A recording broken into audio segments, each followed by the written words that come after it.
Ma'am ಏನು ಮಾಡ್ತಾ ಇದ್ದೀರಾ? ಇವತ್ತು ನಾವು ಸೆಲ್ಫ್ ಥ್ರೆಡ್ಡಿಂಗ್ ಯಾವ ಥರ ಮಾಡ್ಕೊಳ್ಳೋದು ಅಂತ ಹೇಳ್ಕೊಡ್ತೀನಿ, ಓಕೆನಾ? ಸೊ ತುಂಬ ಜನ ಪಾರ್ಲರಿಗೆ ಹೋಗೋಕ್ಕಾಗಲ್ಲ, ಟೈಮ್ ಇರಲ್ಲ, ಏನಾದರೂ ಫಂಕ್ಷನ್ ಇರುತ್ತೆ. ಸೊ ಆ ಥರದವರು ನೋಡಿ, ಇಷ್ಟುದ್ದ ಥ್ರೆಡ್ ತೊಗೊಬಿಟ್ಟು ಹಿಂಗೆ ನಾಟ್ ಹಾಕೋಬೇಕು. ಓಕೆ, ಇದು ನಾವು ಅಪ್ಪರ್ ಲಿಪ್ ಕೂಡ ಮಾಡ್ಕೋಬೋದು, ಫೋರ್ ಹೆಡ್ ಮಾಡ್ಕೋಬೋದು, ಮತ್ತು ಐಬ್ರೋ ಸಮೇತ ಮಾಡ್ಕೋಬೋದು. ಓಕೆ, ಈ ಥರ ನಾಟ್ ಹಾಕೊಂಡ್ಮೇಲೆ ಜಸ್ಟು ಈ ನಮ್ಮ ರೈಟ್ ಹ್ಯಾಂಡ್ ಇರುತ್ತಲ್ಲ ಅದನ್ನು 5 ಟೈಮ್ಸು ಮುಂದ್ಗಡೆ ಅಪ್ಪೋಡಿಗೆ ಟರ್ನ್ ಮಾಡ್ಕೋಬೇಕು. ಸೊ ಎರಡೂ ಕೈ ಇಷ್ಟು ನೀಟಾಗಿ ಫ್ರೀ ಆಗೋ ಥರ ಇದು ಮಾಡಬೇಕು. ನಾವು ಎಲ್ಲಿ ಇವಾಗ ಫಾರ್ ಎಕ್ಸಾಂಪಲ್ ಅಪ್ಪರ್ ಲಿಪ್ ಮಾಡ್ತಾ ಇದ್ದೀವಲ್ಲ, ಸೊ ಅಲ್ಲಿಗೆ ಸ್ವಲ್ಪ ಟಾಲ್ಕಮ್ ಪೌಡರ್ ಹಾಕೊಳ್ಳೋಣ.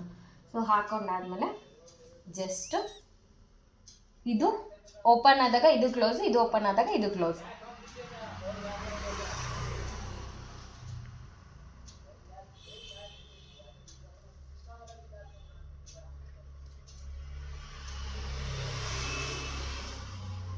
ಗೊತ್ತಾಗ್ತಿದೆಯಾ?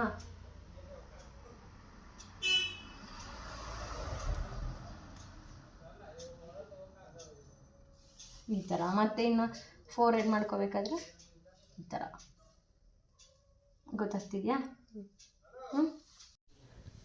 ಸೊ ಇದು ತುಂಬ ಸಿಂಪಲ್ಲು, ಬಟ್ ಸೆಲ್ಫ್ ಮಾಡ್ಕೊಳ್ಳೋದ್ರಿಂದ ಏನಪ್ಪ ಅಂದರೆ ಸ್ವಲ್ಪ ನೋವು ಅನಿಸುತ್ತೆ. ಯಾಕಂದರೆ ನಾರ್ಮಲ್ ಫೋರ್ ಹೆಡ್ಡು ಐಬ್ರೋಸ್ ಮಾಡಿದ್ರೇ ನಮಗೆ ನೋವಾಗುತ್ತೆ. ಸೊ ಇನ್ನು ಅಪ್ಪರ್ ಲಿಪ್ ಎಲ್ಲ ಮಾಡಿದಾಗ ಇನ್ನೂ ಜಾಸ್ತಿ ನೋವಾಗುತ್ತಲ್ಲ, ಬಟ್ ನೋವು ಆಗಲ್ಲ. ಇಲ್ಲ ನಾವು ಟ್ರೈ ಮಾಡ್ತೀನಿ ಅಂದರೆ ಈಸಿ ವೇ ಇದು ಮಾಡ್ಕೋಬೋದು, ಸೆಲ್ಫ್ ಮಾಡ್ಕೋಬೋದು, ಟ್ರೈ ಮಾಡಿ.